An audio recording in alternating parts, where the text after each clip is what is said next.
ഈ നോമ്പിൻ്റെ 4-ാം വാരത്തിലേക്ക് നമ്മളെ കൊണ്ടുവന്നിരിക്കുന്ന ദൈവത്തിന് നന്ദി പറയാം.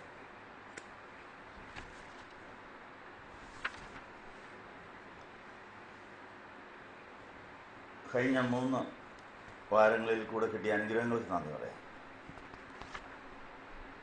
4-ാമത്തെ ഞായറാഴ്ച ഇന്ന് കർത്താവ് തരാൻ പോകുന്ന അനുഗ്രഹങ്ങൾക്ക് നന്ദി പറഞ്ഞുകൊണ്ട്, പാതി നോമ്പിൽ കിട്ടേണ്ട അനുഗ്രഹങ്ങൾ അഡ്വാൻസായിട്ട് വാങ്ങിച്ചുകൊണ്ട് ആ അനുഗ്രഹങ്ങൾ നമ്മുടെ ഇടവപ്പള്ളിയിൽ പോയി പങ്കിട്ട് ആ ഇടവപ്പള്ളികളിലെ ആരാധന ഹൃദ്യമാക്കുവാൻ, ആത്മാവിൽ സത്യത്തിലുമാക്കുവാനുള്ള നമ്മുടെ സംഭാവനകൾ രഹസ്യമായി ഇവിടെ കൊടുത്ത് അങ്ങനെ ആ പള്ളിയിലെ അനുഗ്രഹമായ ശുശ്രൂഷയ്ക്ക് പങ്കാളിത്തം ലഭിക്കാൻ ദൈവം നമുക്ക് തരുന്ന അവസരം ഓർത്ത് സ്തുതിക്കാം.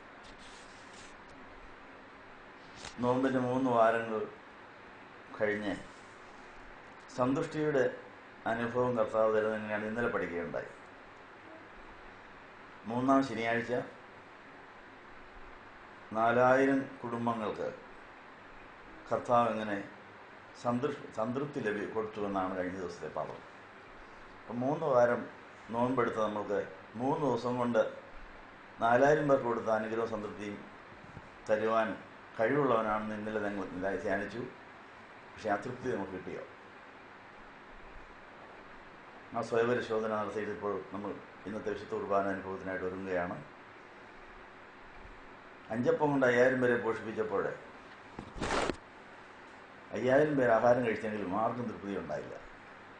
എല്ലാവർക്കും പരിഭവവും പരാതിയും അതൃപ്തിയുമായിരുന്നു. കാരണം എന്തായിരുന്നു? എല്ലാവരുടെയും ആഗ്രഹങ്ങൾ സാധിച്ചില്ല. ആഗ്രഹങ്ങൾ സാധിക്കാതെ ആഹാരം കഴിച്ചുകൊണ്ട് ഒരു ഗുണവുമില്ല.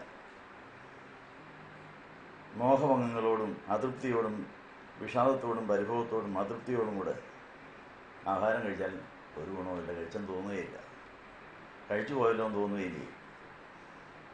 ആഹാരം കഴിച്ചതിന് ശേഷം വഴക്കുണ്ടാകുന്നില്ല, വെറുതെ കഴിച്ചു പോയല്ലോ, എന്നെയും ഛർദ്ദിക്കണം, എന്നാ വേണം, അങ്ങനെയും തോന്നും. എന്താ, ആഹാരം കഴിച്ചതിന് ശേഷം ചെല്ലു വന്നൊരു വഴക്കുണ്ടാകും. വീട്ടിൽ ചെന്നായിരിക്കും, ഷോ വന്നും പോയി, കഴിച്ചും പോയി, ഇനി ഛർദ്ദിക്കാനൊക്കെ പോകും, കഴിച്ചു പോയില്ലേ എന്നൊക്കെ പറഞ്ഞ് 5 അപ്പം കൊണ്ട് 5000 പേരെ പോഷിപ്പിച്ചപ്പോൾ എല്ലാവർക്കും അതൃപ്തിയായിരുന്നു.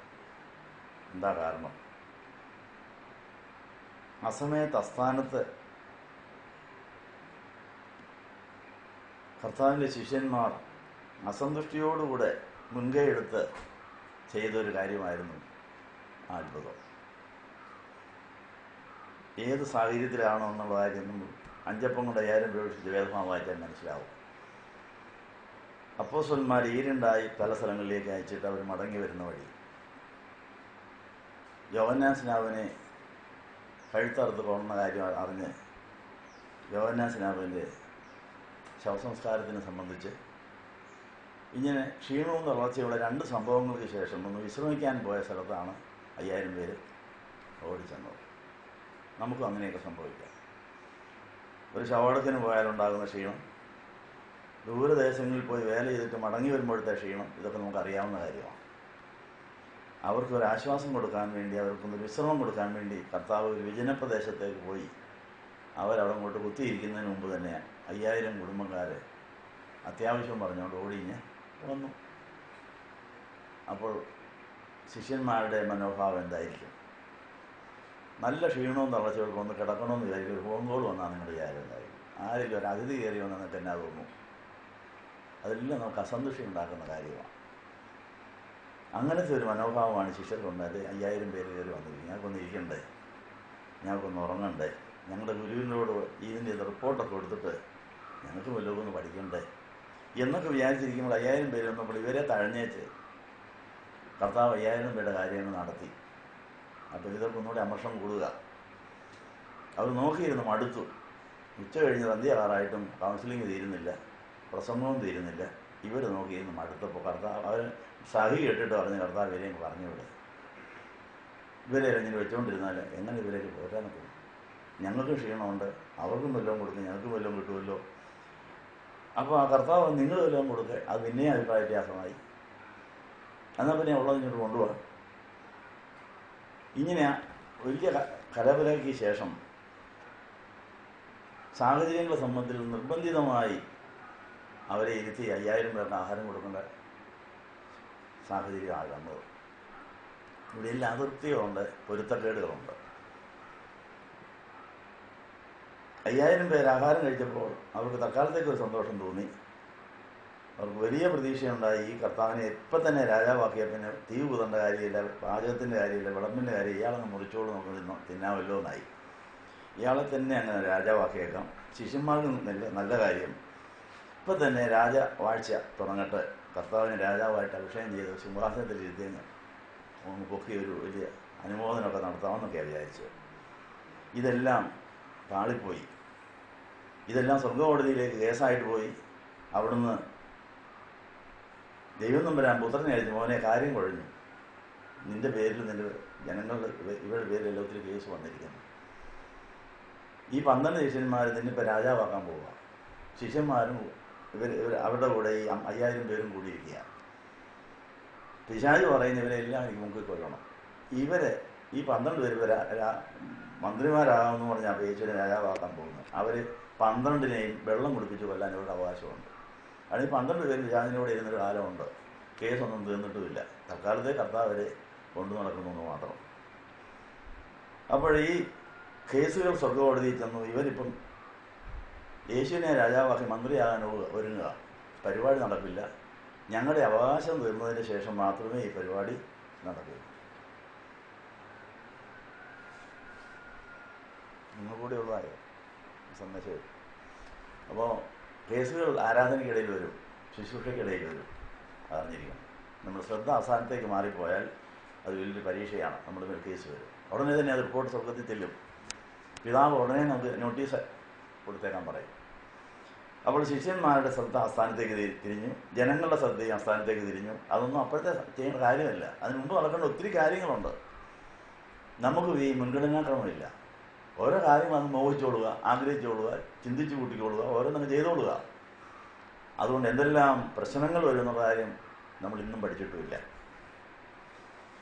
മോനെ വേഗം കയറി വാ, കോടതിയിൽ നിന്റെ കേസ് വന്നിരിക്കുന്നു. നിന്റെ ശിഷ്യന്മാർ അവരെ 12നെയും വെള്ളം കുടിപ്പിച്ച് കൊല്ലാനാണ് പിശാചിൻ്റെ ആഗ്രഹം. കാരണം അവർക്ക് അതിന് ന്യായമുണ്ട്. ഈ 12 പേരും പിശാചിൻ്റെ ഇഷ്ടം നടത്തി വർത്തമാനം പറഞ്ഞിട്ടുണ്ട്, ചെയ്തിട്ടുണ്ട്, പ്രവർത്തിച്ചിട്ടുണ്ട്. ഒത്തിരി കേസുകൾ അവിടെ പോയി കിടപ്പുണ്ട്. അതൊന്നും തീർക്കാതെ അവർ മന്ത്രിയാകാമെന്നൊന്നും വിചാരിക്കേണ്ട, അവരെ വിടുകയില്ല എന്ന് പറഞ്ഞു. അതിനകത്ത് ചില ന്യായങ്ങളുള്ളതുകൊണ്ട് വേഗം പരിപാടി നിർത്തി എല്ലാവരും വീട്ടിൽ പറഞ്ഞുകൊണ്ട് അവരെ വെള്ളം കുടിപ്പിച്ച് കൊല്ലാനായിട്ട് അവരെ വെള്ളത്തോട് തന്നെ വിട്ടാൽ ശത്രുവിന് ആഗ്രഹം സാധിക്കുക. വെള്ളത്തോട് വിടാൻ വെള്ളം കുടിപ്പിച്ച് കൊല്ലുമെന്ന് നമുക്ക് നോക്കാം. അവർക്ക് വേണ്ടി ജാമ്യം നിൽക്കാൻ നീ കോടതിയിലേക്ക് വാ, നമുക്ക് ഈ കേസെടുപ്പിക്കാം എന്ന് പറഞ്ഞ് അവിടെ ഓരോരുത്തരുടെയും കേസെടുത്ത് വാദിച്ച് തീരാൻ രാത്രി 4 വരെ വേണ്ടി വന്നു. 12 പേരുടെയും കേസെടുത്ത് തീർത്ത് അവർക്ക് വേണ്ടി എല്ലാം ഞാൻ ജാമ്യം ചെന്നോളാം, അവരെ വെള്ളം കുടിപ്പിച്ച് കൊല്ലല്ലേ, പിതാവ് എനിക്ക് തന്നതാ, എനിക്ക് അവരെ ആവശ്യമുണ്ട്, എൻ്റെ ജീവിത പങ്കാളികളായ ദൈവം എനിക്ക് തന്നതാ എന്നെല്ലാം പറഞ്ഞ് രാത്രി 4 ജാമ്യം അനുവദിച്ചു. എന്നാൽ ഇപ്പോൾ കൊല്ലണ്ട, ഞാൻ അവർക്ക് വേണ്ടി ചത്തോളാം, അവരെ വെറുതെ വിട്ടേരെന്ന് പറഞ്ഞപ്പോൾ കോടതി അനുകൂലമായ വിധി ഉണ്ടായിട്ടാണ് ഹെലികോപ്റ്ററെ പറന്നു വരുന്ന പോലെ കർത്താവ് ഈ വെള്ളം കുടിച്ച് ഞാൻ കടുങ്കാറ്റുമായി മല്ലടിച്ചുകൊണ്ടിരുന്ന അവരെ വെള്ളം കുടിപ്പിച്ച് കൊല്ലാൻ അവരുമായി മൽപ്പിടുത്തം നടത്തിക്കൊണ്ടിരുന്ന പിശാചുക്കളെ ഓടിച്ചു മാറ്റിയിട്ട് കർത്താവ് വടകയിൽ കയറി അവരെ കരയ്ക്കിറക്കി ആ പ്രശ്നം തൽക്കാലത്തേക്ക് ഒന്ന് തീർത്തു. അഞ്ചപ്പം കൊണ്ട് 5000 പേര് ആഹാരം കഴിച്ചെങ്കിലും ആർക്കും തൃപ്തിയായില്ല. 12 പേർ കഴിക്കാനൊത്തില്ല, യേശുവിന് കഴിക്കാനൊത്തില്ല. യേശു അവരെ എച്ചിൽ പെറുക്കിപ്പിച്ചെന്ന് പറഞ്ഞാൽ പരിഭവർക്കുണ്ട്. ഇരിക്കാൻ സമ്മതിച്ചില്ല, നടുവും തിരുമ്മി കൊടുത്തില്ല, ഒരു ഭക്ഷണം അവിടെ വായി വെച്ച് കൊടുത്തില്ല എന്നെല്ലാം വരുന്നവരെല്ലാം തലോടുന്നയാൾ ഞങ്ങൾ തന്നെ കഴിഞ്ഞിരിക്കുക. ഇങ്ങനെയൊക്കെയുള്ള പരിഭവം പരാതിയും വീട്ടുകാർക്കും വരാം, പലർക്കും വരാം, ഓഫീസിൽ വരാം, എവിടെയും വരാം. ഇതെല്ലാം സംഭവിച്ചു. 5 അപ്പം കൊണ്ട് 5000 പേരെ പോഷിപ്പിച്ചപ്പോൾ അതൃപ്തിയിലാണ് കാര്യം തിരുന്നത്. അവരെല്ലാം ചെതറിപ്പോയി. കർത്താവ് മലയിലോട്ട്, ശിഷ്യന്മാർ വെള്ളത്തിലേക്ക്, ജനങ്ങൾ മനസ്സില്ലാ മനസ്സോടെ വീട്ടിലേക്ക്. ഉദ്ദേശിച്ച കാര്യവും നടന്നില്ല, കൊണ്ടതിൻ്റെ ഒരു ഗുണവുമില്ല. ഇങ്ങനെ എത്ര നാളും ചോറുണ്ടേച്ചേ അസുഖത്തോടെ ഇരുന്ന് ഉറങ്ങിയിരിക്കുന്നു, താഴം കഴിച്ചേച്ചേ കുറുകുറുപ്പോടെ കയറി കിടന്നിട്ടില്ലേ? ഭാര്യയും ഭർത്താവ് ഒരേ പെട്ടില്ല കിടന്നെങ്കിലും അങ്ങോട്ടും ഇങ്ങോട്ടും തിരിഞ്ഞ് കിടന്നിട്ടില്ലേ? മിണ്ടാതെ അനങ്ങാതെ. എന്താ, ഒരേ വീട്ടിലാണ് താമസിച്ചെങ്കിലും ഇങ്ങനെ അസമയത്ത് അസ്ഥാനത്ത് മുൻകൈ എടുത്തതുകൊണ്ട്, മനസ്സില്ലാ മനസ്സോടെ കാട്ടിക്കൂട്ടിയതുകൊണ്ട് എന്തൊക്കെയോ സാധിച്ചു, എന്തൊക്കെയോ ചിന്നു, എന്തൊക്കെയോ ചെയ്തു, അങ്ങനെ പലതും സംഭവിച്ചു. അതിൻ്റെ അസന്തുഷ്ടികളും അതൃപ്തികളും ഇതുവരെയും തീർന്നിട്ടില്ല. ആ പ്രശ്നം തീർക്കാൻ വേണ്ടിയാണ് ഈ നോമ്പുപവാസം വെച്ചിരിക്കുന്നത്. ഓർപ്പിക്കുന്നത് ശിഷ്യന്മാരുടെ നല്ല പാഠം പഠിച്ചു. അവിടെ എല്ലാ ആശയങ്ങളും താഴെ വെച്ചു, എല്ലാ മുൻകൈയെടുക്കലും താഴെ വെച്ചു. ഇവിടെ വന്നപ്പോൾ കർത്താവ് 3 ദിവസം ജനങ്ങളെ കണ്ടപ്പോൾ 3 ദിവസം എല്ലാ പരിപാടിയും മാറ്റി വെച്ച് അവരങ്ങ് ധ്യാനിച്ചു. വചനം കേട്ടു, അവർക്ക് രോഗസൗഖ്യമുണ്ടായി, ആശ്വാസമുണ്ടായി, സമയം പോയത് അറിഞ്ഞില്ല. കർത്താവ് തന്നെ മുൻകൈയെടുത്ത് അവർക്ക് ആഹാരം കൊടുത്തപ്പോൾ എല്ലാവർക്കും തൃപ്തിയായി, നിശ്ചയവും വന്നു. അവർക്ക് ഒരുമിച്ച് ഒരു സ്ഥലത്തേക്ക് പോകാൻ സാധിച്ചു കഴിഞ്ഞു എന്നാണ് ഇന്നലെ വായിച്ച പാട്. മർക്കോസ് 8:10 പറയുന്നത്, അവൻ അവരെ പിരിച്ചയച്ചിട്ട് ആ സന്തോഷത്തോടെയാണ് അവർ പിരിഞ്ഞു പോകുന്നത്. ഉടനെ ശിഷ്യന്മാരോടുകൂടെ വഞ്ചിയിൽ ദൽമനൂസ എന്ന സ്ഥലത്തേക്ക് പോയി. അപ്പോൾ 5 അപ്പം കൊണ്ട് 5000 വരെ പോയതിനു ശേഷം 3 ഗ്രൂപ്പായിട്ട് അവർ തെറിച്ചു പോയി. 7 അപ്പം കൊണ്ട് 4000 വരെ പോയതിനു ശേഷം അവർക്ക് ഒരുമിച്ച് അടുത്ത സ്ഥലത്തേക്ക് പോകാൻ സാധിച്ചു.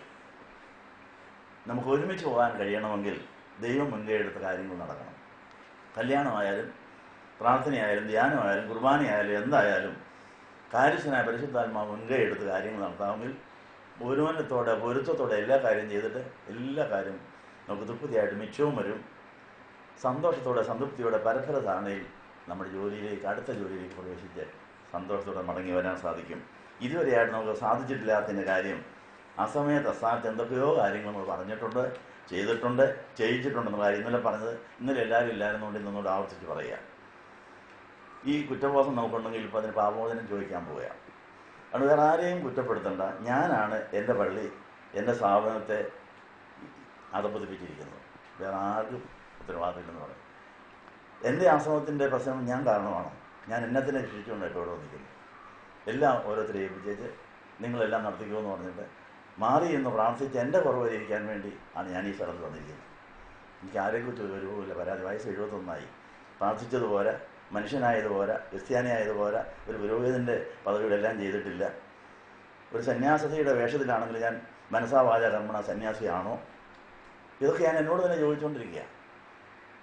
അങ്ങനെ ഒരു നല്ല സന്യാസിയായി, ഒരു നല്ല സഭാ അംഗമായി, ഒരു നല്ല മനുഷ്യനായി, ഒരു നല്ല പുരോഹിതനായി, ഒരു നല്ല ക്രിസ്ത്യാനിയായി ജീവിച്ചാൽ കൊള്ളാമെന്നുള്ള ആഗ്രഹത്തിൽ ഞാനിപ്പോൾ ഇവിടെ നിൽക്കുന്നത്. ഞാൻ കഴിഞ്ഞ ദിവസം ഒരു അച്ഛൻ്റെ അടുത്ത് മുമ്പ് സാധിച്ചു. ഒരു ധ്യാനത്തിൽ സംബന്ധിച്ചപ്പോൾ ആ ധ്യാനം എനിക്ക് കുറ്റബോധം എഴുതി പറയാം. ഇവിടെ വളർന്നതുപോലെ പ്രാർത്ഥിച്ചതുപോലെ ഞാൻ മുട്ടുകുത്തി ഒരു അച്ഛൻ്റെ അടുത്ത് പ്രാർത്ഥിച്ചപ്പോൾ അഭിഷേകം ജ്വലിച്ച് കിട്ടി. പരിശുദ്ധ ഭാവാതിരി എൻ്റെ തലയെ കൈവച്ച് പുരോഹിതനായി എന്നെ അഭിഷേകം ചെയ്തപ്പോൾ ഉണ്ടായ അതേ അഭിഷേകം ഒരു പുരോഹിതൻ തലയെ കൈവച്ചപ്പോൾ എനിക്കുണ്ടായി. ഇങ്ങനെ ആനന്ദം കൊണ്ട് നിറഞ്ഞു. ക്ഷീണമെല്ലാം മാറി, രോഗവും മാറി, ക്ഷീണവും മാറി. മരുന്നെഴുപ്പും നിർത്തി. 2 ദിവസമായി മരുന്ന് കഴിച്ചിട്ട്. 2 ദിവസം മുമ്പായി സംഭവം. മരുന്നെടുക്കുമ്പോൾ കർത്താവ് വേണ്ട, അസുഖം മാറിയല്ലോ, ഇനി എന്തിനാണ് മരുന്ന് കഴിക്കുന്നത്? വെറുതെ മരുന്ന് കഴിക്കുന്നില്ല. ഞാൻ ഉദാഹരണം പറഞ്ഞു. ബന്ധനം ഉണ്ടായിരുന്നു, രോഗം ഉണ്ടായിരുന്നു. അത് ശത്രുവിൻ്റെ തിരിച്ചടിയായിട്ടൊക്കെ വന്നു ആ മരുന്ന് കിട്ടിയതാണ്. ഞാൻ നിങ്ങളോട് സാക്ഷ്യം പറയുന്നത് സത്യ അനുതാപത്തോടെ ഏറ്റുപറയേണ്ടത് ഏറ്റുപറയുകയും ക്ഷമ ചോദിക്കേണ്ടത് ക്ഷമ ചോദിക്കുകയും ചെയ്തിട്ട് കുർബാന അനുഭവിക്കാമെങ്കിൽ പുതിയ ആരോഗ്യം, പുതിയ അനുഗ്രഹം, പുതിയ കൃപ കിട്ടുമെന്ന് പറയാൻ വേണ്ടിയാണ്. അതിന് ആധാരമായിട്ട് ഇന്ന് വായിക്കേണ്ട പൊങ്ങിയൻ സ്വതറാകളിൽ പിതാക്കന്മാർ കിട്ടിയതുള്ള അനുഗ്രഹങ്ങൾ സൂചിപ്പിച്ചിട്ടുണ്ട്. ഈ ഞായറാഴ്ച ദിവസം സന്ധ്യയ്ക്ക് വായിക്കേണ്ട വേദഭാഗവും സന്ധ്യയ്ക്ക് വായിക്കേണ്ടത് പൊങ്ങിയൻ സ്വതറാകൾ നമ്മൾ ചെയ്തിട്ടില്ല. ആ കുറിച്ച് തീർച്ചയായിട്ടും ഇന്നത്തെ കുർബാനയിലേക്ക് പ്രവേശിക്കുകയാണ്. ഈ സന്ധ്യാ ധ്യാനത്തിൽ പിതാക്കന്മാർക്കുണ്ടായിട്ടുള്ള ഒരു അനുഭവം ധ്യാനത്തിലൂടെ അവർ എഴുതിയിരിക്കുന്നത് ഇങ്ങനെയാണ്. കാരുണ്യമുള്ള വൈദ്യൻ മനുഷ്യരുടെ വ്രണത്തെ വേദന കൂടാതെ ഛേദിച്ചു.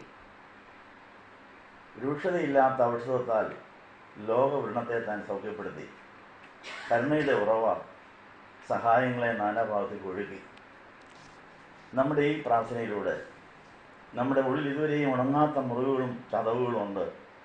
അത് വളരെ വേഗം സുഖപ്പെടുത്താവുന്ന വേല കർത്താവ് ചെയ്യുമെന്നാണ് പറഞ്ഞിരിക്കുന്നത്. കഴിഞ്ഞ ദിവസം ഒരു വീട്ടിൽ പ്രാർത്ഥിക്കാൻ ചെന്നപ്പോൾ ഒരു സാക്ഷ്യം കേട്ടു. ഇവിടെ ധ്യാനിക്കാൻ വന്നുകൊണ്ടിരുന്ന കുടുംബത്തിൽ വിധവയായിരിക്കുന്ന ഒരു വീട്ടുകാരി തൻ്റെ ഭർത്താവിൻ്റെ 27ാമത്തെ ഓർമ്മ നടത്താൻ ഇവിടെ വരികയും ഉച്ചയ്ക്ക് അവിടെ ചെന്ന് പ്രാർത്ഥിക്കാൻ ഞങ്ങൾ ക്ഷണിക്കുകയും ചെന്നപ്പോൾ ആ വിധവയുടെ മകൾക്കുണ്ടായ അത്ഭുതകരമായ സൗഖ്യത്തെക്കുറിച്ച് സാക്ഷ്യം കേട്ടു.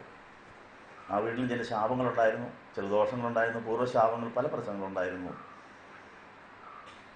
ആ വീട്ടിൽ പലർക്കും വലിയ അസുഖങ്ങളുണ്ടായിരുന്നു. എന്നാൽ ഈ നോമ്പിൽ ഈ ധ്യാനബന്ധത്തിൽ വന്ന് കിട്ടിയ ഒരു പ്രാർത്ഥന അന്വർത്ഥമാക്കുവാൻ അവരെങ്ങനെയാണ് അവരുടെ രോഗത്തെ പ്രയോജനപ്പെടുത്തിയത്, അല്ല അവർക്കുണ്ടായ ഒരു അപകടം എങ്ങനെ പ്രയോജനപ്പെടുത്തിയെന്ന് സാക്ഷ്യം പറഞ്ഞു. എന്തായാലും നിങ്ങൾ കേൾക്കണം. വൈദ്യശാസ്ത്രത്തിന് വിശ്വസിക്കാനോ മനസ്സിലാക്കാൻ സാധിക്കാത്തൊരു അത്ഭുതമാണ് അവിടെ നടന്നത്. ഉണ്ടായ സംഭവം ഇതാണ്. അടുപ്പിൽ അലൂമിനിയം കലത്തിൽ വെള്ളം തിളപ്പിക്കുന്നു. വീട്ടിൽ വലിയൊരു ആവശ്യത്തിന് വേണ്ടിയാണ്. വെള്ളം തിളച്ച് അതിൻ്റെ അടപ്പ് വെച്ച് ആവി അതിനകത്ത് നിറഞ്ഞു നിൽക്കുന്നു. ആവശ്യത്തിന് തിളച്ചിട്ടുണ്ടെന്ന് അറിഞ്ഞിട്ടും വേറൊരു ജോലി ചെയ്യാൻ പോകേണ്ടി വന്നുകൊണ്ട് കുറേ സമയം കൂടി അതിനെ തിളച്ചുകൊണ്ടേയിരുന്നു.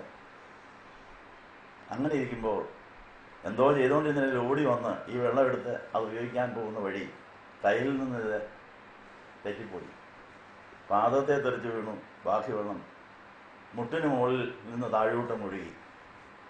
എന്ത് സംഭവിച്ചതാണ്? തിളച്ചതും ആവിയുള്ളതുമായ ആ വെള്ളം പൊള്ളലുണ്ടാക്കി. സാധാരണ പൊള്ളലല്ല, അസാധാരണമായ പൊള്ളലാണ്. തൊലി ഉടനെ ഉരിഞ്ഞങ്ങ് പോയി.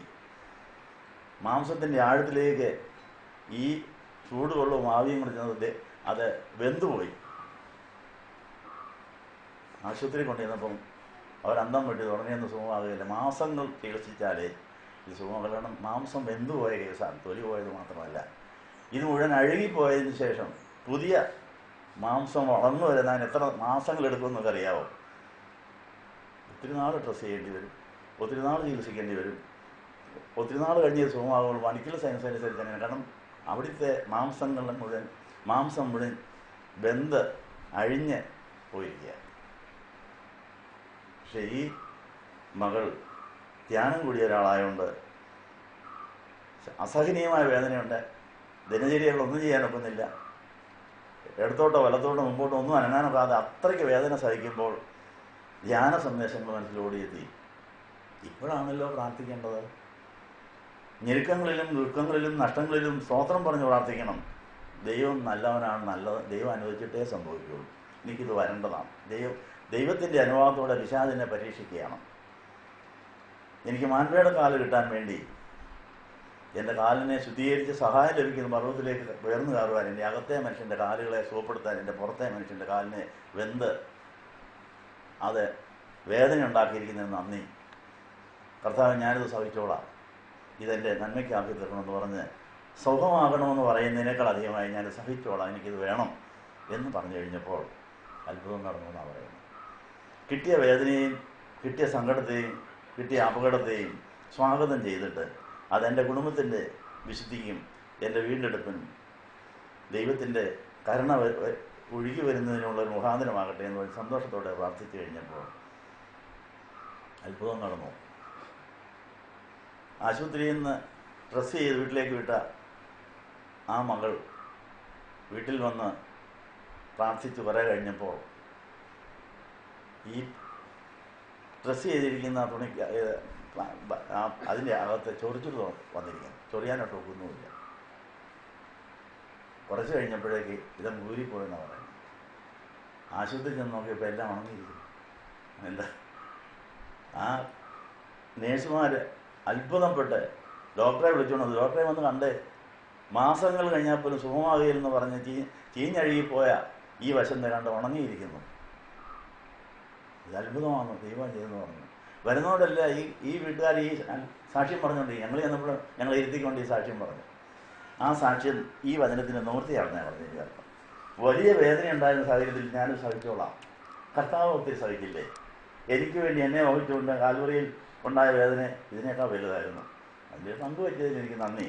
അതുകൊണ്ട് എനിക്കിത് സഹിക്കാനുള്ള കൃപ മതി, ഞാനിത് ഏറ്റുവാങ്ങിയിരിക്കുന്നെന്ന് പറഞ്ഞപ്പോൾ ഈ അത്ഭുതമാണ് നടന്നത്. കാരുണ്യമുള്ള വൈദ്യൻ മനുഷ്യരുടെ വ്രണത്തെ വേദന കൂടാതെ ഛേദിച്ചു എന്നാണ് പറയുന്നത്. അതുതന്നെയാണ് സംഭവിച്ചത്. അനേക മാസങ്ങൾ വേദനയോടെ സഹിക്കേണ്ടി വരുന്ന ഒരു അപകടത്തെ എല്ലാം ഛേദിച്ച് കളഞ്ഞ് വളരെ വേഗം സുഖപ്പെടുത്തി നന്ദി പറഞ്ഞുകൊണ്ട് ദൈവത്തെ സ്തുതിച്ചുകൊണ്ട് ആ വീട് സ്തോത്രപ്രാർത്ഥന നടത്തിയെന്നാണ് പറഞ്ഞതിൻ്റെ അർത്ഥം. അപ്പം നമ്മുടെ കഴിഞ്ഞ കാല ജീവിതത്തിലുണ്ടായ പാപങ്ങളും ശാപങ്ങളും മാറുവാൻ യേശുവിൻ്റെ കാൽവരി ക്രൂശിനോട് ചേർത്ത് വെക്കുവാൻ കിട്ടുന്ന വേദനകളും ദുഃഖങ്ങളും സങ്കടങ്ങളും സ്വാഗതം ചെയ്യുന്നുണ്ടോ? നമുക്ക് ഉടനെ പോകണമെന്നാണോ? അത് ഞാൻ സഹിച്ചോളാമെന്ന് നിങ്ങൾ പറയുമ്പോൾ നമുക്ക് സംഭവിച്ചിരിക്കുന്നത് കിട്ടിയത് പോരാ, കുറേ കൂടെ വേണമായിരുന്നു, ഇത്രയും വന്നോളല്ലോ എന്ന് ആരെങ്കിലും പറഞ്ഞിട്ടുണ്ടോ? അതാണ് ന്യായബോധം, അതാണ് നീതി.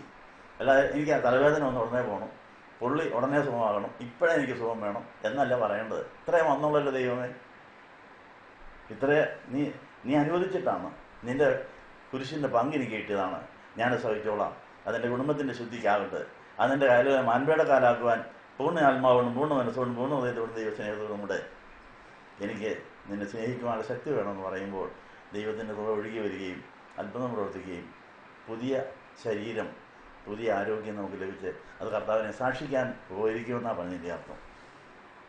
ഈ വലിയ നോമ്പിലെ 4-ാം ഞായറാഴ്ച സന്ധ്യയ്ക്ക് വായിക്കേണ്ട ഒരു വേദഭാഗത്തിൽ യേശു സോറിൻ്റെയും സീദോൻ്റെയും അതിർത്തിയിൽ നിന്ന് പുറപ്പെട്ട് ദെക്കപ്പൊലി ദേശത്തിൻ്റെ അതിർത്തിയിൽ കൂടി ഗലീലാ തീരത്തേക്ക് ചെന്നു. ബധിരനും മൂകനുമായ ഒരാളെ ചിലർ കൊണ്ടുവന്ന് അവൻ്റെ മേൽ കൈവയ്ക്കണമെന്ന് യേശുവിനോട് അപേക്ഷിച്ചു. പക്ഷെ യേശു എന്നാ ചെയ്തത്? കർത്താവിനെക്കുറിച്ച് കേട്ടിട്ട് ബധിരനും മൂകനുമായിരിക്കുന്ന ഒരാളെ സുഖപ്പെടുത്താൻ കർത്താവിൻ്റെ അടുത്ത് കൊണ്ടുവന്നവർ തന്നെ അപേക്ഷിച്ചത് കൈവെക്കണമെന്നാണ്. പക്ഷെ കർത്താവ് കൈവച്ചോ? എന്താ ചെയ്തത്? അവൻ്റെ മേൽ കൈവെക്കണമെന്നാണ് അപേക്ഷിച്ചത്, പക്ഷെ കൈവെക്കുകയല്ല ചെയ്തത്. പിന്നെ എന്നാ ചെയ്തു? അവനെ ജനക്കൂട്ടത്തിൽ നിന്ന് മാറ്റി നിർത്തി.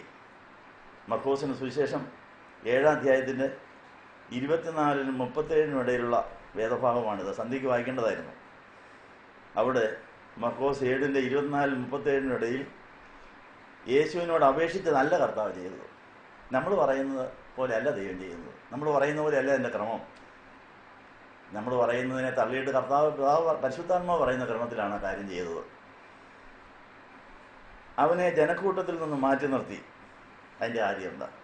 ഇവൻ ഈ മൂകതയും ബധിരതയും വന്നത് ജനക്കൂട്ടത്തിൽ നിന്നാണ്, ആ സമൂഹത്തിൽ നിന്നാണ്, അവൻ താമസിക്കുന്ന നാട്ടിൽ നിന്ന് കിട്ടിയൊരു പ്രശ്നമാണ്. അവനെ അവരിൽ നിന്ന് മാറ്റി നിർത്തിയാലേ ആ പ്രശ്നം പരിഹരിക്കാൻ. അങ്ങനെ ഒരു വേർപാടിൻ്റെ അനുഭവം. നമുക്ക് വന്ന രോഗം, നാശം, നഷ്ടം, കഷ്ടം, സങ്കടമില്ലാതെ മാറുകയല്ല വേണ്ടത്. അത് വന്ന വഴിയിൽ നിന്ന് നമ്മളെ വേർപെടുത്തി ഒരു മറ വെക്കണം. നമുക്ക് ശാപം വന്ന വഴികൾ, ശാപം വന്ന കൂട്ടുകെട്ടുകൾ, ശാപം വരുത്തിയ വാക്കുകൾ, പ്രവൃത്തികൾ, ചിന്തായ ഏറ്റുപറഞ്ഞ് അവിടെ നിന്ന് വന്ന അശുദ്ധി ഇനിയും വരാതിരിക്കാൻ ഒരു മറ വെച്ച് ഒരു വേർപാടിൻ്റെ അനുഭവം വന്നതിന് ശേഷമേ കർത്താവ് നമുക്ക് സൗഖ്യം നൽകൂ. അല്ലാതെ സൗഖ്യം തന്നേരെ എന്നല്ല പറയേണ്ടത്. അപ്പോൾ യേശുവിൻ്റെ ഒരു മാതൃക, അവൻ ജനക്കൂട്ടത്തിൽ നിന്ന് അവനെ മാറ്റി നിർത്തി. നമുക്ക് ജനക്കൂട്ടത്തിൽ നിന്ന് മാറാനൊക്കുമോ? ജനക്കൂട്ടത്തിൽ നിന്ന് മാറി നമ്മുടെ കാര്യം വല്ലതും നടക്കുമോ? ജനക്കൂട്ടത്തിൽ നിന്ന് മാറേണ്ടത് നമ്മുടെ മനസ്സാണ്. നമ്മുടെ മനസ്സ്, നമ്മുടെ ഹൃദയം ജനവും ജനക്കൂട്ടവും രോഗവുമായി ഇഴുകി ചേർന്നിരിക്കുന്നതുകൊണ്ടാണ് നമുക്ക് സ്വസ്ഥത കിട്ടാറ്. എന്നാൽ അതിൻ്റെ ഇടയ്ക്ക് നമ്മൾ യേശുവിൻ്റെ ഉള്ളിലാകാമെങ്കിൽ യേശു നമുക്കൊരു മറ തരും. അത്യുന്നത മറവിൽ നമുക്ക് വസിക്കാൻ സാധിക്കും. അങ്ങനെ ഒരു ആവശ്യബോധം നമുക്ക് വേണം. എന്നെ എല്ലാവരും ഒന്ന് അടർത്തിയെടുത്ത് എൻ്റെ ഉള്ളിലാക്കണമെന്ന് ആരെങ്കിലും പ്രാർത്ഥിച്ചിട്ടുണ്ടോ? നമുക്കൊന്ന് പ്രാർത്ഥിക്കാം. കർത്താവേ, നാശ ലോകത്തിൽ നിന്ന്, ശപിക്കപ്പെട്ട ലോകത്തിൽ നിന്ന്, ജനക്കൂട്ടത്തിൽ നിന്നും എൻ്റെ ഹൃദയത്തെ വേർപെടുത്തി നിൻ്റെ ഉള്ളിലാക്കണം. എന്നിട്ട് എനിക്ക് അനുഗ്രഹം തരണം. അങ്ങനെ നമ്മൾ പ്രാർത്ഥിക്കുകയാണെങ്കിൽ കർത്താവ് ചെയ്ത ഈ കാര്യം, അവനെ ജനക്കൂട്ടത്തിൽ നിന്ന് മാറ്റി നിർത്തി, നമ്മൾ മാറിയിട്ടുണ്ടോ? കർത്താവ്, ഞങ്ങൾ മാറാൻ തയ്യാറാണ്. പക്ഷേ ഞങ്ങൾ നിൻ്റെ ഉള്ളിലായിക്കൊണ്ട് മാറ്റപ്പെട്ട അനുഭവത്തിൽ നിന്നോടൊപ്പം വേണം എന്തെങ്കിലും ചെയ്യാൻ. ഒറ്റയ്ക്ക് ഞാൻ ഒരിടത്തും പോകാൻ പാടില്ല, ഒന്നും ചെയ്യാൻ പാടില്ല. യേശു അവൻ്റെ ചെവികളിൽ വിരലിട്ടു.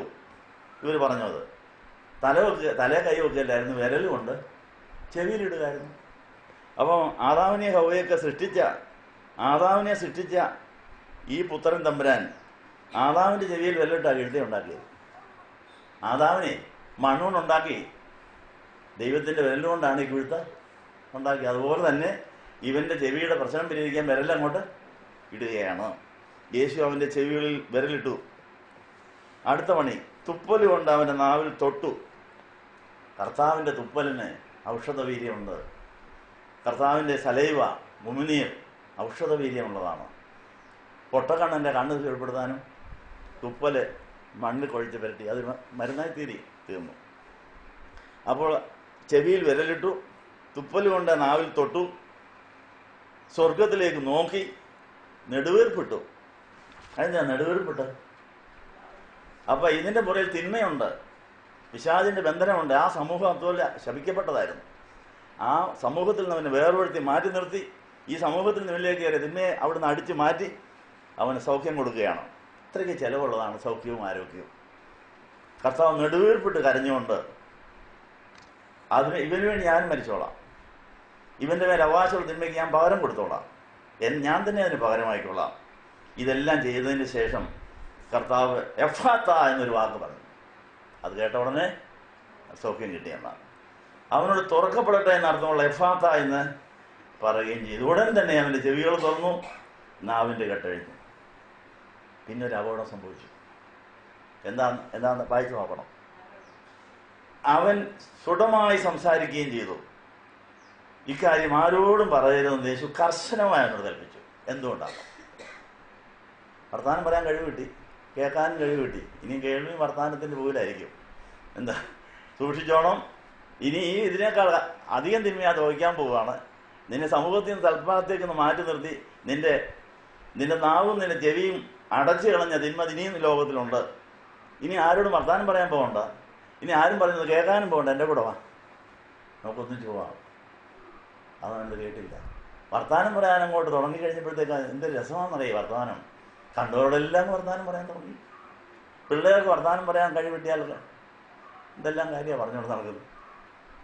വായിട്ടടിച്ചുകൊണ്ട് നടക്കുക, അതൊരു രസമാണത്. പക്ഷേ അത് ആർക്കെല്ലാം ശല്യം വരുത്തുന്നു.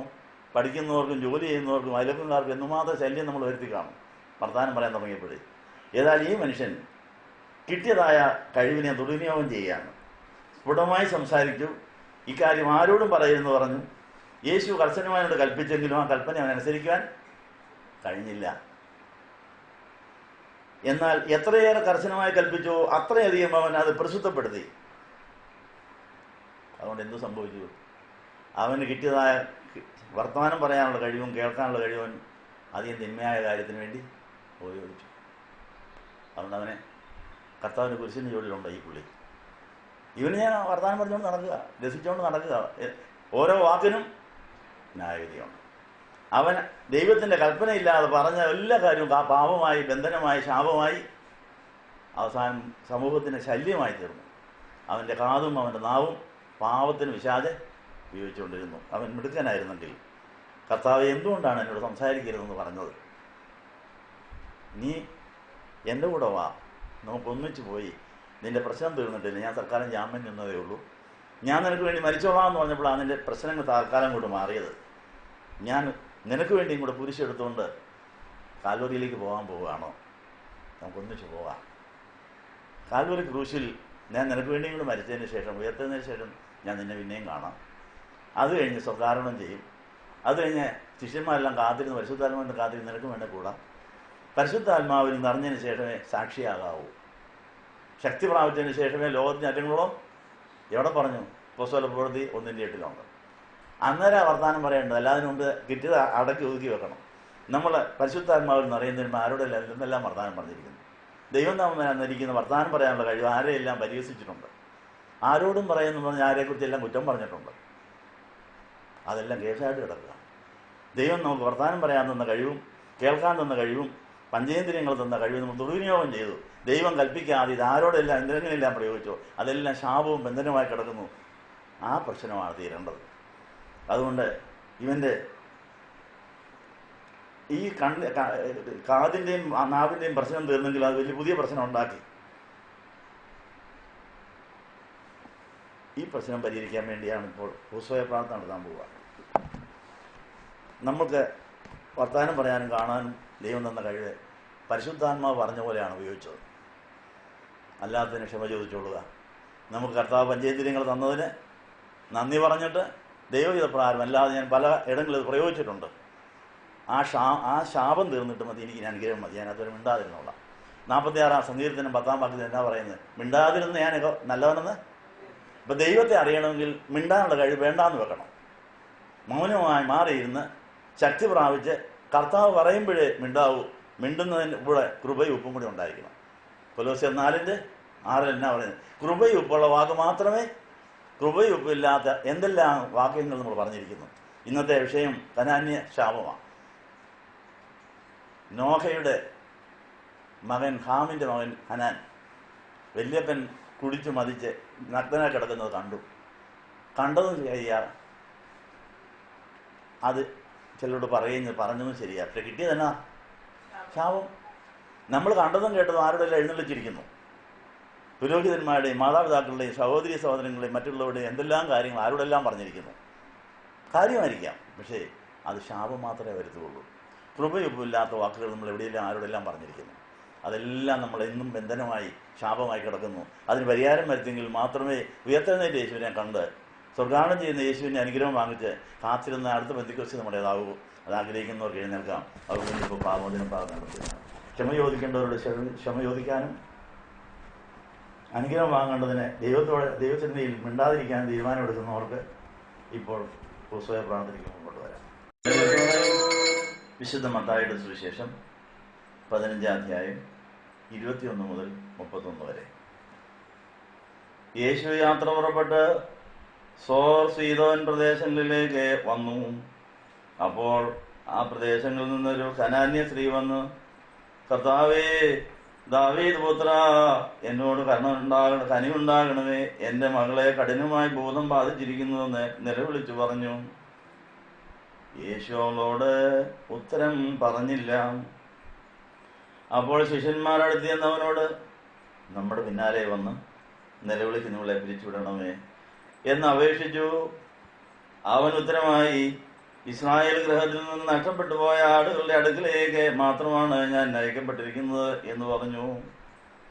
അവളോ അടുത്ത് ചെന്ന് വന്ന് അവനെ വന്ദിച്ച്, എൻ്റെ കർത്താവേ, എന്നെ സഹായിക്കണമേ എന്ന് പറഞ്ഞ് അവനോട്, മക്കളുടെ അപ്പം എടുത്ത് നായ്ക്കുട്ടികൾക്ക് കൊടുക്കുന്നത് വിഹിതമല്ല എന്ന് പറഞ്ഞു. അപ്പോൾ അവൾ, അതേ കർത്താവേ, നായ്ക്കളും അവയുടെ യജമാനന്മാരുടെ മേശകളിൽ നിന്ന് വീഴുന്ന അപ്പകഷ്ണങ്ങൾ തിന്ന് ജീവിക്കുന്നുണ്ടല്ലോ എന്ന് പറഞ്ഞു. അപ്പോൾ യേശു അവളോട്, സ്ത്രീയെ, നിന്റെ വിശ്വാസം വലുത്, നീ ആഗ്രഹിക്കുന്ന പോലെ നിനക്ക് ഭവിക്കട്ടെ എന്ന് പറഞ്ഞു. ആ സമയത്ത് തന്നെ അവളുടെ മകൾ സുഖം പ്രാപിക്കുകയും ചെയ്തു. യേശു അവിടം വിട്ട് ഗലീല കടലിന്റെ തീരത്തുകൂടി കടന്ന് മലയിൽ കയറി അവിടെ ഇരുന്നു. അപ്പോൾ വളരെ ജനം അവന്റെ അടുക്കൽ വന്നു. അവരിൽ മുടന്തരും കുരുടരും ഊമരും അംഗഹീനരും മറ്റു പലരും ഉണ്ടായിരുന്നു. അവരെ യേശുവിന്റെ പാദത്തിങ്കൽ കൊണ്ടുവന്ന് കിടത്തി. അവൻ അവർക്ക് സൗഖ്യം നൽകുകയും ചെയ്തു. ഊമർ സംസാരിക്കുകയും അംഗഹീനർ സുഖം പ്രാപിക്കുകയും മുടന്തർ നടക്കുകയും കുരുടർ കാഴ്ച പ്രാപിക്കുകയും ചെയ്യുന്നത് കണ്ട് ജനം അത്ഭുതപ്പെടുകയും ഇസ്രായേലിന്റെ ദൈവത്തെ സ്തുതിക്കുകയും ചെയ്തു. ഒരു സ്വല്പസമയം കൂടെ ഇരിക്കാം. വിശുദ്ധ മത്തായിയുടെ സുവിശേഷം 15-ാം അധ്യായത്തിൽ നോയമ്പിന്റെ 4-ാം ഞായറാഴ്ച നമ്മൾ വായിക്കേണ്ട കനാന്യ സ്ത്രീക്ക് തൻ്റെ ബോധബാധയുള്ള കുഞ്ഞിനെ സൗഖ്യം കിട്ടിയ കാര്യം എല്ലാ വർഷവും നമ്മൾ ഓർക്കാറുള്ളത് ഈ വർഷവും ഓർത്തിരിക്കുന്നു. ഇതിൽ നമുക്ക് ഇന്ന് കർത്താവ് തരുന്ന സന്ദേശം എന്താണ്? എന്തുകൊണ്ടാണ് ഈ കനാന്യ സ്ത്രീ വന്ന് സൗഖ്യത്തിന് വേണ്ടി, തന്നെ മകളുടെ സൗഖ്യത്തിന് വേണ്ടി പ്രാർത്ഥിച്ചപ്പോൾ മിണ്ടാതിരുന്നത്? കർത്താവിനോട് പറഞ്ഞത്, ദാവീദ് പുത്ര, എന്നോട് കനിവുണ്ടാകണം, എൻ്റെ മകളെ കഠിനമായി ബോധം ബാധിച്ചിരിക്കുന്നു എന്നാണ് പറഞ്ഞത്. യേശു അവളോട് ഉത്തരം പറഞ്ഞില്ല. എന്തുകൊണ്ട് ഉത്തരം പറഞ്ഞില്ല? കാരണം പറയുകയാണ്, നീ ചോദിക്കുന്ന കാര്യത്തിന് നിന്നെ സഹായിക്കാനുള്ള അർഹത നിനക്കില്ല, നിനക്ക് തരാമെന്നുള്ള ഇപ്പം എൻ്റെ തന്നിട്ടില്ല, ഞാൻ വേറൊരു കാര്യത്തിന് പോകുന്ന വഴി വന്നതാണ്. നീ ഇപ്പോൾ എന്നോട് ചോദിക്കാൻ നിനക്ക് യോഗ്യതയില്ല, എനിക്ക് തരാൻ അനുവാദവുമില്ല. അപ്പോൾ പറഞ്ഞ ഭാഷ ഇച്ചിരി കട്ടിയായിരുന്നു.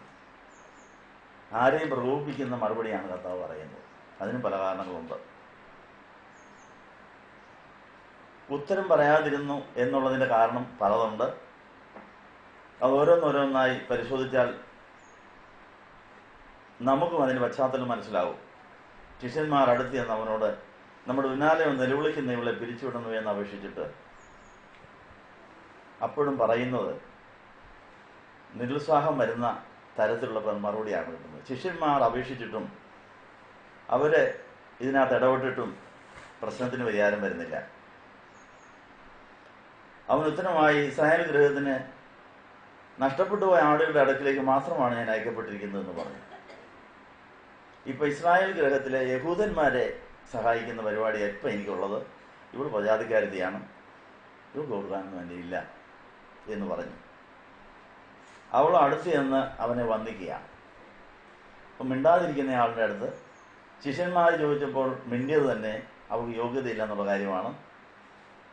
അങ്ങനെയാണ് അവളങ്ങ് തിരിച്ചു പോകാനായിരുന്നു സാധ്യത.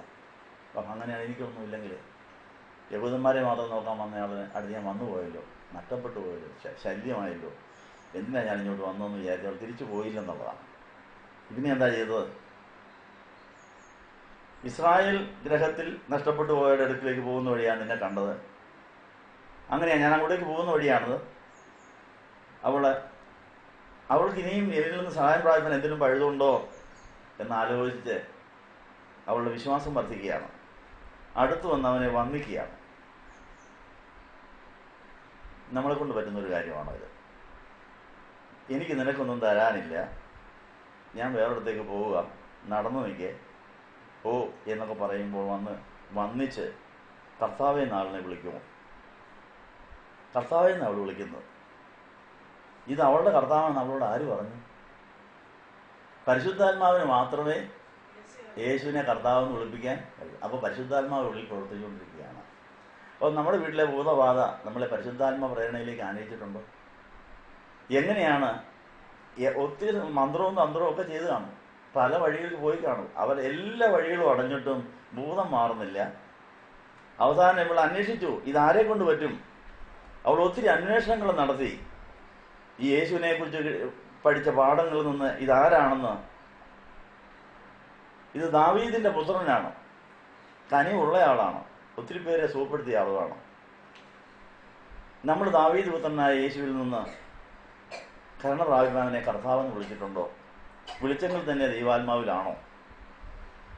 ഇതെന്റെ കർത്താവാണ്, ഇതിനെ കൂടി അല്ലാതെ എനിക്ക് രക്ഷയില്ല എന്നത് ഈ പരിശുദ്ധാത്മാവ് അവളോട് പറഞ്ഞതുകൊണ്ടാണ് നിനക്കൊന്നും ഇപ്പം തരാനില്ലെന്ന് പറഞ്ഞിട്ടും അവൾ പോകാൻ നിൽക്കുക, ഈ ആളിനെ വന്ദിക്കുക. ഇപ്പം ദൈവം നമുക്ക് പ്രാർത്ഥനയ്ക്ക് മറുപടി തന്നിട്ടേലും വന്ദിക്കാമോ? പ്രാർത്ഥനയ്ക്ക് മറുപടി ഒത്തിരി പേര് ഇതിനകത്തിരിപ്പുണ്ട്. അനേക വർഷങ്ങളായിട്ട് വന്നിട്ട് ഒന്നും കിട്ടാത്തവരുണ്ട്, പരിഭവിച്ചവരും പിണങ്ങിയവരുമുണ്ട്, എന്നിട്ട് പിന്നെയും എന്താണെന്ന് അറിയാൻ വേണ്ടി വരുന്നവരുമുണ്ട്. പക്ഷെ എന്നാലും വന്ദിക്കാനും പോകും. അതിൻ്റെ ചില കാര്യങ്ങളുണ്ടെന്നാണ് പറഞ്ഞതിൻ്റെ അർത്ഥം.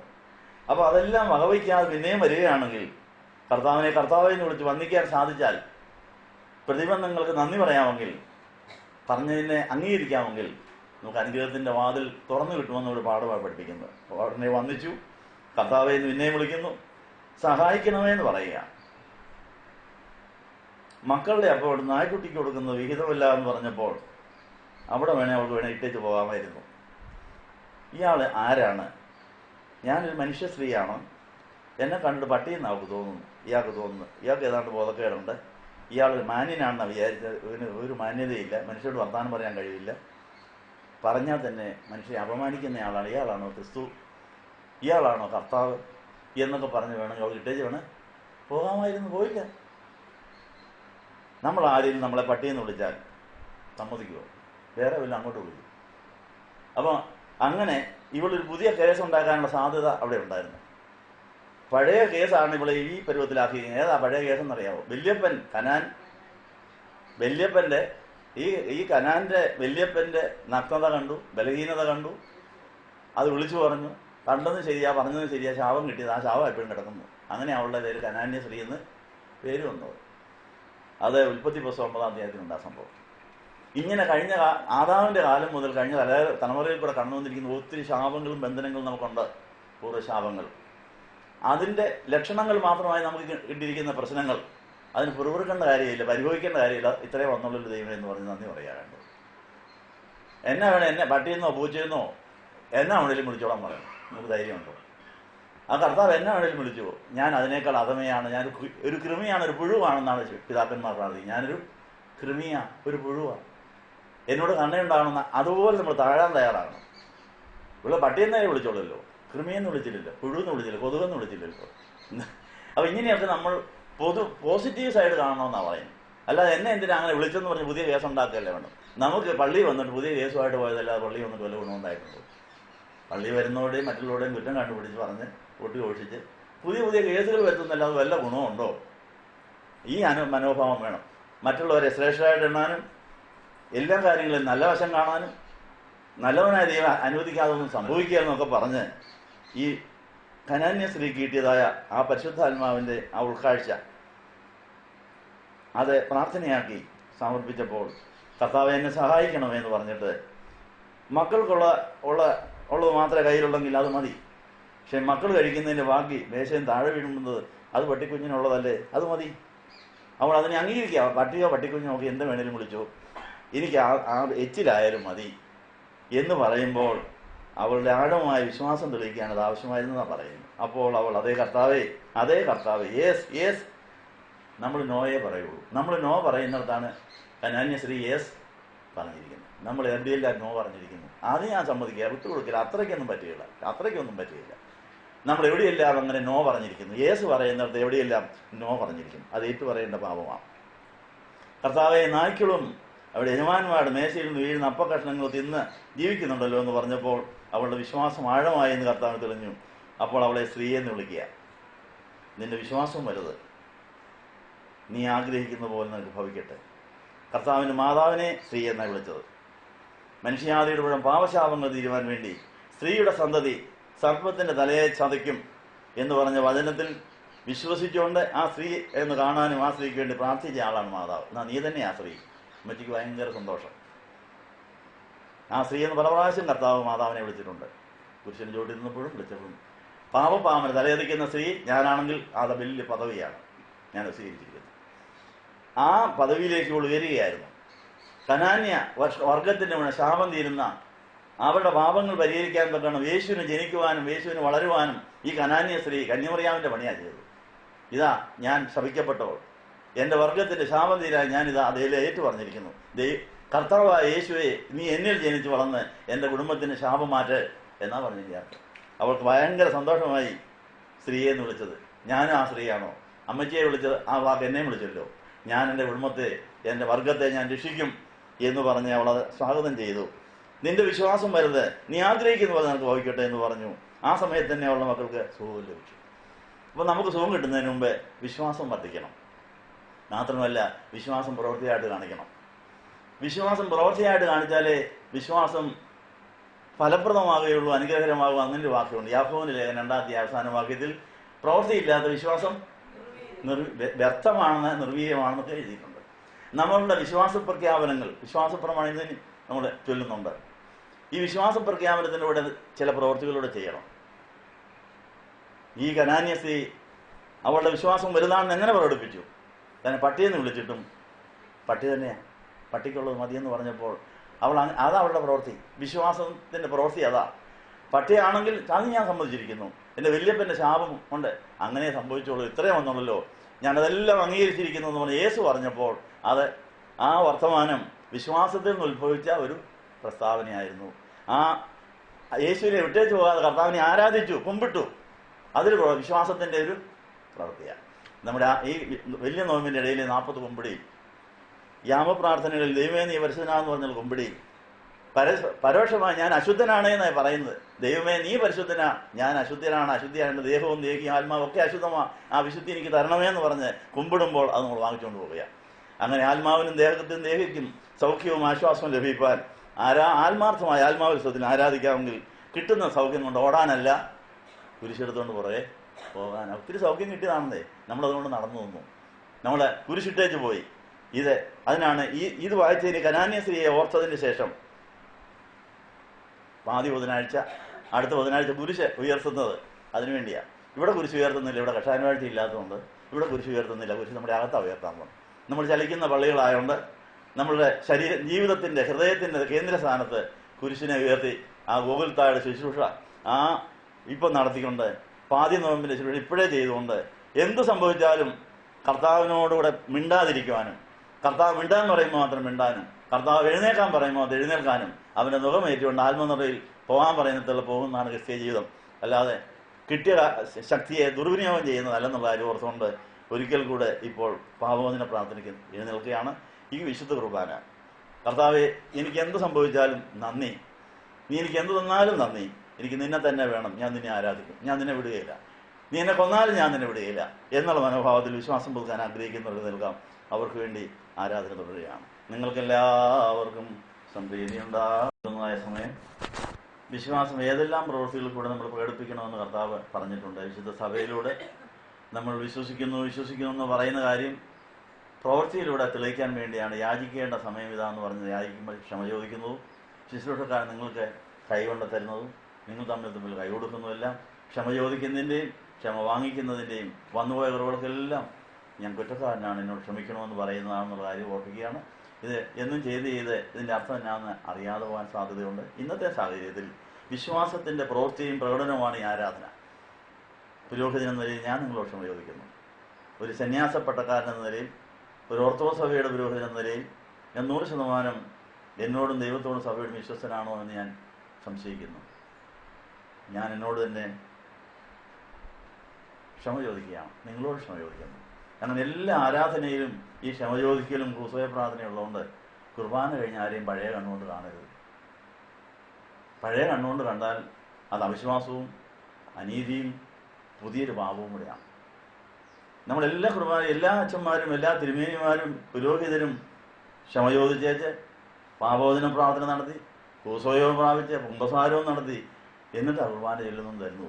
പുതിയ ആളാണ്, ഒരു ക്രിസ്തുവിലാകുകയാണ്. ക്രിസ്തുവിലാവരെ പുതിയ സൃഷ്ടിയായിട്ട് കാണാൻ കഴിയുമോ?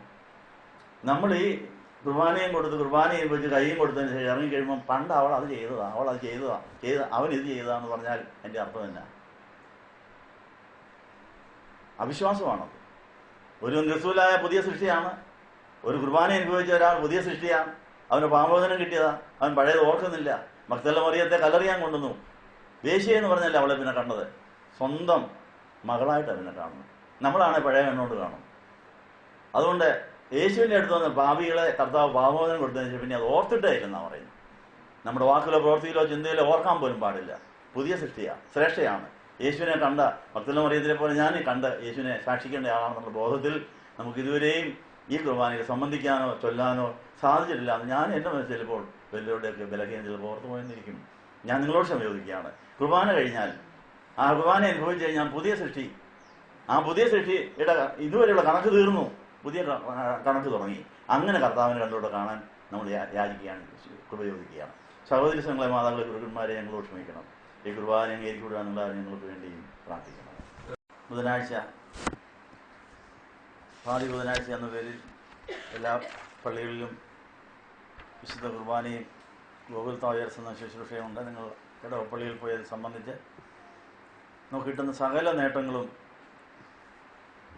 കർത്താവിനെ അനുഗമിക്കുവാനും കർത്താവിനെ ആരാധിക്കുവാനും ഓരോ ദിവസത്തെ പ്രാണനെ സ്വർഗരാജ്യത്തിൽ കർത്താവിൻ്റെ ഉള്ളിൽ എത്തിക്കാനുമാണെന്നുള്ള കാര്യം. നമ്മുടെ ജീവിതത്തിലാക്ക് സ്വർഗരാജ്യമാണ്. നമ്മുടെ ആത്മാക്കളെ വഹിച്ചുകൊണ്ട് കർത്താവ് സ്വർഗാടനം ചെയ്തതോടുകൂടി നമ്മുടെ ആത്മാക്കൾ സ്വർഗത്തിൽ എത്തിക്കഴിഞ്ഞു. നമ്മുടെ ആത്മാക്കൾ സ്വർഗത്തിലുള്ളതുകൊണ്ട് ദൈവാത്മാവിൽ നമ്മുടെ ആത്മാക്കളെ വഹിച്ചുകൊണ്ട് ദൈവാത്മാവ് നമ്മുടെ പ്രാണനിൽ കയറുമ്പോൾ പ്രാണനും ദൈവരാജ്യത്തിൻ്റെ ഭാഗമായി മാറുന്നു. ആത്മാവ് പ്രാണനിലൂടെ നമ്മുടെ ശരീരത്തിൽ വരുമ്പോൾ നമ്മുടെ ശരീരം പരിശുദ്ധാത്മാവിൻ്റെ കുടിയിരിപ്പിൻ്റെ ഭവനമാവും. നമ്മുടെ ശരീരവും ഈ ഭൂമിയിലെ സ്വർഗമായി മാറുകയാണ്.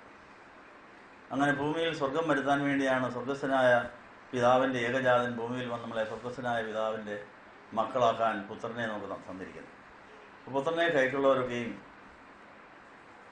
ദൈവത്തിൻ്റെ ദത്തുമക്കളായിത്തീരുന്നു. ഏകജാതനായ പുത്രൻ്റെ സഹോദരവർഗത്തിലേക്ക് ഉയർത്തപ്പെടുകയും ചെയ്യുന്നു. സഹോദരവർഗത്തിലേക്ക് ഉയർത്തപ്പെടുന്ന ദൈവമക്കളാണ് വിളിയും തിരഞ്ഞെടുപ്പ് ഉറപ്പാക്കി കഴിഞ്ഞ് മണവാട്ടിയുടെ പദവിയിലേക്ക് ഉയർത്തപ്പെടുന്നു. അങ്ങനെ മണവാട്ടിയുടെ പദവിയിലേക്ക് ഉയർത്തപ്പെട്ട് മണവാളനുമായി ഒന്നായി ചേർന്ന് കഴിഞ്ഞാൽ പിന്നെ മന്ദിരമില്ല. മണവാളൻ്റെ ഉള്ളിൽ 100% മറിഞ്ഞിരിക്കാൻ സാധിക്കുന്ന ഒരു യോജിപ്പ്, ഒരു ഏകത, അത് ആത്മാവിൽ മാത്രം സാധിക്കുന്നൊരു കാര്യമാണ്. ഭാര്യയും ഭർത്താവും ഒന്നാണെന്ന് പറഞ്ഞാലും ശരീരപ്രകാരം ഒന്നാകാൻ ഒത്തിരി പരിമിതികളുണ്ട്. ഒന്നായാൽ തന്നെ പരിമിതമാണ് ആ സമയം, അനുഭവം. എന്നാൽ പൂർണ്ണതയുള്ള ഒരു വിവാഹ ജീവിതം സ്വർഗീയ മണവാളനായ യേശുവും സഭയും തമ്മിലുള്ളതായിരിക്കും. ഉയർത്തെഴുന്നേറ്റ് യേശുവിൻ്റെ ശരീരം പോലെ നമുക്ക് ഉയർത്തെഴുന്നേറ്റ് ശരീരം കിട്ടുമ്പോഴാണ് നമുക്ക് സ്വർഗത്തിലോട്ട് ശരീരം കയറുന്നത്. സ്വർഗത്തിലെത്തുന്നതായ കർത്താവിൻ്റെ കല്യാണ മണ്ഡപത്തിലെത്തുന്നതായ മണവാട്ടി സഭയുടെ ശരീരം തേജസ്കരിക്കപ്പെട്ടതായിരിക്കും. സ്ഥലകാല പരിമിതികൾ ഇല്ലാത്തതാണ്. യേശുവിൻ്റെ ശരീരം പോലെ തന്നെ നമ്മുടെ ശരീരം കല്യാണം കഴിഞ്ഞ് യേശുവിനോട് ഒന്നായി തീർന്നാൽ പിന്നെ കാണാനേ ഇല്ല, അകത്തായി മുഴുവൻ അകത്തായി. പിന്നെ മണവാളനെ കാണാനൊക്കെ ഉള്ളൂ. അങ്ങനെ ഒരു വലിയൊരു യോജിപ്പിൻ്റെ സാധ്യത ഉണ്ടെന്ന് അറിഞ്ഞുകൊണ്ട് അതിനായിട്ടാണ് നമ്മൾ പരിമിതികളോടുകൂടിയുള്ള ഈ ലോകത്തിലെ കുടുംബജീവിതത്തിൽ എന്തും സഹിക്കുന്നത്. ഭാര്യാഭർത്താക്കന്മാർക്ക് ഒന്നാകാൻ സാധിക്കുന്ന സമയം വളരെ വിരളം. അപ്പോൾ ഓർത്തോണം, എന്നും എനിക്ക് എൻ്റെ കർത്താവിനോട് ഒന്നാകാനുള്ളൊരു കല്യാണ നിശ്ചയം നടന്നിട്ടുണ്ടല്ലോ. അതാ അങ്ങനെ പ്രത്യാശ. ഭാര്യയും ഭർത്താവും കൂടെ വഴക്ക് കൂടിയിരിക്കുമ്പോൾ രണ്ടുപേരും ക്ഷമ ചോദിച്ച് സന്ധ്യാപ്രാർത്ഥന നടത്തിക്കഴിഞ്ഞ് കിടന്ന് ഉറങ്ങുമ്പോൾ ഞങ്ങൾക്ക് എന്തെല്ലാം പരിമിതി ഉണ്ടെങ്കിലും ഒരു പൂർണ്ണതയുള്ള കുടുംബജീവിതം വരുന്നു. അത് സ്വർഗീയ മണവാളനായ യേശുവിനോടൊപ്പം മണവാട്ടി സഭ ഒന്നായി ജീവിക്കുന്ന ആ സന്തോഷം, അതിൻ്റെ അഡ്വാൻസ് ഞങ്ങൾക്ക് ഇപ്പോഴേ തരണമെന്ന് പറഞ്ഞ് അതിനെ നേരിട്ട് പുറകോട്ട് കൊണ്ടുവന്ന് അങ്ങനെ നമുക്ക് സകലവും സഹിക്കുവാനും വഹിക്കാനും സാധിക്കും എന്നുള്ള കാര്യം ഓർപ്പിക്കുന്നു. അപ്പോൾ അപൂർണതകളുള്ള പരിമിതികളുള്ള കുടുംബജീവിതത്തിലെ എല്ലാ ഇല്ലായ്മകളും അല്ലായ്മകളും പരിഹരിക്കുവാൻ സ്വർഗീയ മണവാളനെ കൊണ്ട് കഴിയും. ദൂരെ ഇരുന്നുകൊണ്ടും പറ്റും. ഉയർത്തെഴുന്നേറ്റ് യേശുവിൻ്റെ ശരീരം സ്വർഗത്തിലാണെങ്കിലും നമ്മുടെ ശരീരം ഭൂമിയിലാണെങ്കിലും കർത്താവിന് വേണ്ടി വിവാഹനിശ്ചയം ചെയ്യപ്പെട്ട നമ്മുടെ മണവാട്ടി സ്ഥാനത്തേക്ക് ഉയർത്തപ്പെട്ടിരിക്കുന്ന പ്രാണൻ കർത്താവിൻ്റെ മാറിലുണ്ട്, കയറിക്കൊണ്ടിരിക്കുന്നു. കർത്താവിൻ്റെ ആത്മാവ്, നമ്മുടെ ആത്മാവ് നമ്മുടെ ശരീരത്തിൽ വെച്ച് പരിശുദ്ധാത്മാവിൻ്റെ കുടിയിരിപ്പിൻ്റെ ഭവനമാക്കിയിരിക്കുന്നു. അപ്പോൾ നമ്മുടെ ശരീരത്തിൽ ദൈവരാജ്യത്തിൻ്റെ അനുഭവം അപൂർണതയിലുണ്ട്. അത് പൂർണ്ണതയിൽ എത്തിക്കാൻ വേണ്ടി നമ്മൾ ആത്മനിറവിന് വേണ്ടി ജാഗരിക്കുകയും ചെയ്യുന്നു. ഈ ലാഭത്തോടുകൂടി നമ്മൾ സഭാജീവിതം തുടരുന്നു. വിശുദ്ധ കുർബാന അനുഭവിച്ച് കണ്ട് അത് സംബന്ധിക്കുന്നതോടുകൂടെ നമ്മൾ പുതിയ സൃഷ്ടികളായിരിക്കുന്നു. കുർബാനയെ സംബന്ധിച്ച എല്ലാവർക്കും തന്നെ യേശുവിൻ്റെ ശരീരരക്തങ്ങളിൽ പങ്കാളികളാകാനുള്ള ഭാഗ്യം ലഭിച്ചിരിക്കുന്നു. കണ്ടവർക്ക് തന്നെ ഒരു രക്ഷയുണ്ട്. ശിമ്യോൻ യേശു കുഞ്ഞിനെ കയ്യിലെടുത്തുകൊണ്ട് പറഞ്ഞ കാര്യം എന്നാ? ഞാൻ രക്ഷ കണ്ടിരിക്കുന്നു എന്നാണ് പറഞ്ഞത്. ശിമ്യോൻ പറഞ്ഞത് കുഞ്ഞിനെ കണ്ടതേ ഉള്ളൂ, കയ്യിലെടുത്തതേ ഉള്ളൂ, ഞാൻ രക്ഷയെ കണ്ടിരിക്കുന്നു. അപ്പോൾ കുർബാന അനുഭവിക്കാനൊക്കാത്തവർക്കും രക്ഷ കണ്ടേച്ചുവാനൊക്കും, രക്ഷയുടെ അനുഭവമുള്ളവരെ തൊട്ടേച്ചുവാനൊക്കും. എന്താ? വിശ്വാസിനികൾ കുർബാന അനുഭവിച്ചവരെ തൊട്ടാലും അവിടെയാണല്ലോ ആരുണ്ട്? യേശുണ്ട്. ആ വിശ്വാസത്തോടെ ആരെങ്കിലും തൊട്ടിട്ടുണ്ടോ? അങ്ങനെയുണ്ട്. നമ്മൾ കുർബാന അനുഭവിച്ചിട്ട് കുർബാന അനുഭവിക്കാത്തവർക്ക് യേശുവിനെ കൊടുക്കാൻ പോവുക. നമ്മുടെ അനുഭവം ഇത് വീടിനെയും പള്ളിയുടെയും സഭയുടെ ഭാഗമായി നമ്മളെ മാറ്റുകയാണ്. അങ്ങനെ നമ്മൾ യേശുവിൻ്റെ മനുഷ്യാവതാര പ്രക്രിയ തുടർന്ന് കന്യമറിയാമിലൂടെ യേശു ശരീരം ധരിച്ച് ഭൂമിയിൽ വന്ന് ഇപ്പോൾ കുർബാനയിലൂടെയാണ് യേശു തൻ്റെ മനുഷ്യാവതാരം തുടരുന്നത്. അപ്പോൾ വിശുദ്ധ കുർബാന അനുഭവിച്ചവരോട് യേശുവിൻ്റെ ശരീരം നമ്മുടെ ശരീരത്തിനകത്തായി കഴിഞ്ഞു. യേശുവിൻ്റെ ആത്മാവ് നമ്മുടെ ആത്മാവോടൊപ്പം, യേശുവിൻ്റെ ഹൃദയം നമ്മുടെ ഹൃദയത്തിനോടൊപ്പം നമ്മൾ ഒന്നായിരിക്കുന്നു. ഇത് നഷ്ടപ്പെടാതെ സൂക്ഷിക്കുക. അങ്ങനെ നമുക്ക് നിത്യതയിൽ പൂർണ്ണതയിലേക്ക് വളരാനുള്ള വേദി ഈ സഭ നമുക്ക് സമ്മാനിച്ചിരിക്കുന്നതിന് നന്ദി പറയാം. ഇത്രയും കാര്യം പറഞ്ഞുകൊണ്ട് നമ്മുടെ തുടർന്നുള്ള ജീവിതയാത്ര, നോമ്പിൻ്റെ ശേഷിക്കുന്ന 27 ദിവസം, അത് ഉയർപ്പിൻ്റെ അനുഭവത്തിലെത്താനും സ്വർഗാരോഹണത്തിൻ്റെ അനുഭവത്തിന് ശേഷം പെന്തിക്കോസ്തി പെരുന്നാളിൻ്റെ അനുഭവത്തിൽ കിട്ടിയ അനുഭവങ്ങൾ മുഴുവൻ പറയാൻ അനുവാദമുള്ളത് പെന്തിക്കോസ്തി കഴിഞ്ഞാൽ. അരപ്പണി ആശാനെയും കാണിക്കാൻ കൊള്ളുകയില്ല എന്നൊരു പഴഞ്ചൊല്ലുണ്ട്, കേട്ടിട്ടുണ്ടോ? നമ്മുടെ കയ്യിലുള്ള സാധനമെല്ലാം അരപ്പണി നടന്നില്ല. അരപ്പണി കഴിഞ്ഞ സാധനങ്ങളാണ് നമ്മുടെ ഇരിക്കുന്നത്. സൗഖ്യമായാലും അറിവായാലും രക്ഷയായാലും അനുഗ്രഹങ്ങളായാലും എല്ലാം അപൂർണതയുള്ളതാണ്. രക്ഷാപൂർണ്ണത, പരിജ്ഞാനപൂർണ്ണത, ആത്മപൂർണ്ണത, ഒത്തിരി പൂർണ്ണതകൾ നമുക്ക് കിട്ടാനുണ്ട്. അതിനെല്ലാം ഒത്തിരി മുടക്കുകളുമുണ്ട്. അപ്പോൾ നമ്മൾ വർക്ക്ഷോപ്പിലായിരിക്കുമ്പോഴേ അപൂർണ്ണത പരിഹരിക്കാനുള്ളൂ. അന്തരം കുറവുകൾ കണ്ടെത്തി അതെ ആ വർക്ക്ഷോപ്പിൻ്റെ എഞ്ചിനീയറോടാണ് പറയുന്നത്, വേറെ ആരോടും പറഞ്ഞിട്ട് ഒരു ഗുണവുമില്ല. നമ്മൾ ആരുടെയും കുറവ് കണ്ടെത്തിയാൽ അത് കർത്താവിനോടാണ് പറയേണ്ടത്, പരിശുദ്ധാത്മാവിനോട് പറയുന്നത്. ഇന്നയാൾ ഞാൻ ഇന്ന കുറവ് കണ്ടെത്തിയിരിക്കുന്നു. അപ്പോൾ പരിശുദ്ധാത്മാവ് അത് തന്നെയാണ് സഭയിലിട്ടിരിക്കുന്നത്, വർക്ക്ഷോപ്പിലിട്ടിരിക്കുന്നതല്ല. ഞാൻ നോക്കിക്കോളാം. എന്താ നിനക്കും വേണം ഇന്ന പണി ചെയ്യാൻ, ആ സാധനം വാങ്ങിച്ചുകൊണ്ടിരാൻ ഞാൻ വെച്ചേക്കാം. എന്താ? അപ്പോൾ അതിന് പങ്ക് കിട്ടും. അല്ല വഴി വെച്ചോ ആരുടെ കയ്യിലോ വണ്ടി വെച്ചൊന്നുമല്ല പറയേണ്ടത്.